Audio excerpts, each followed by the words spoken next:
Hello, my name is Anshuk Kesarwani and I work with Riverbed Technical Support. Today we'll be learning about configuring pools to simplify management of core appliances in large installations from a single management console. Without wasting any time, let's look at the common terminologies. This feature is available with SteelFusion version 3 and this feature can support management of SteelFusion cores up to 32 and it can be physical or virtual SteelFusion core appliances. Using this feature, you no longer have to log into individual core appliances to manage configuration of the LANs, edges, or storage arrays. The core that is selected as a pool manager can view and edit the configuration of any other core in its pool. There is no special requirement for a core to be manager of the pool, and you can select virtually any core to be the manager of the pool. But a pool manager can't be a member of any other pool. The pool is also a single level hierarchy in which all the members of the pool except the manager have equal priority and they can't themselves be manager of the pools.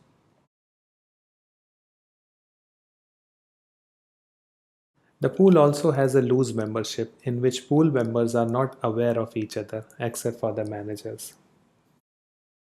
The pool is dissolved when the manager is no longer available. In order to dissolve a pool, it can only be done by the manager. However, if it wants to release itself from the peer, it can be done. Management of a pool can be taken over by the failover peer. However, a member's failover peer can't be managed by the member's pool manager through the member, even if the failover peer is down. Let's look at the pool management configuration. The pool management feature is implemented using the REST API framework. This feature is only available via the GUI and not through the CLI. Let's look at the setup steps. Once we have selected the pool manager, we go to configure pool management, edit pool, and then we create pool. Then we go to the pool members and we go to configure pool management and enable REST API. Again on the same page, we first add an access code and then copy this access code which we'll be using on the pool manager later. Once we have copied the access code, we go to the pool manager and on the same page configure pool management, edit pool, and then we can add pool member by providing the hostname and the API access code that we have copied from the pool member. Once a member is added to the pool manager can then manage the storage array, SteelFusion Edge, or the LUNs page using itself or the pool members from the dropdown that we'll see in the demo. How do we dissolve a pool as a manager? You have two options. You can click the trash icon under the remove to remove a member, or you can straight away click dissolve pool to dissolve the entire pool.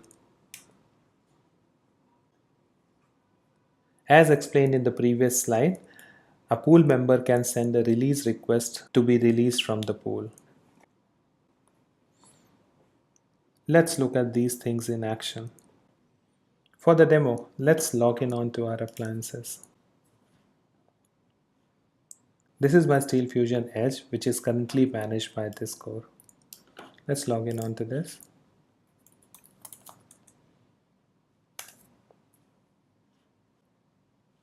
Assuming we have multiple cores in the setup, so in order to manage the SteelFusion Edge, LUNs or the storage, we individually need to log in onto different cores. With this feature, we can select a core that can be a pool manager and we can manage all these things from that pool manager itself. For the sake of this lab, we have selected this core to be the pool manager. In order to configure, we need to go to configure, edit pool. Let's give it a meaningful name. I've created a pool, but right now there is no member. How do we do that? We go to the pool member. We go to configure, REST API access.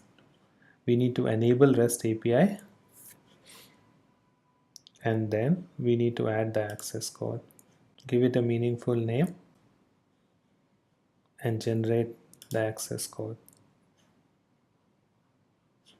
Once the access code is generated, we need to copy this access code, which is required on the pool manager. We copy this, we go to my pool manager and then add a pool member. We need to provide hostname or IP address 10.99.31.91.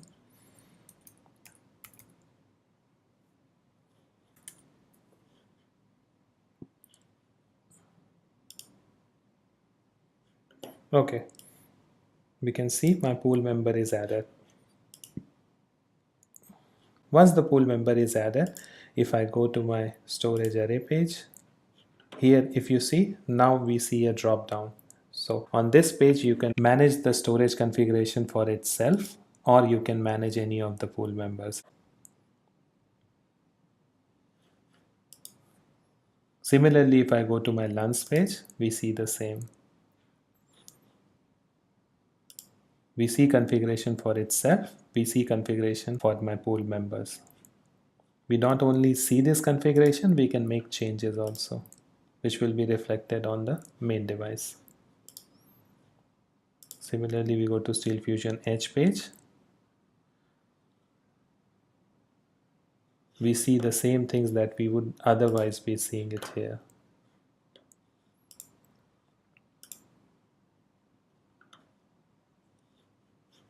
See the same. As explained in the previous slides, if a pool member decides to remove itself from pool, it can very well do so by going to Configure REST API Access and remove the key. A pool manager can also remove a pool member. How do we do that? We go to Edit Pool. We can either delete a pool member or we can also dissolve the entire pool, but that would remove all the pool members from it. So this concludes the presentation wherein we learned about how to configure pools to simplify management of SteelFusion cores in a large installations where you have multiple cores in the setup. Thank you for watching.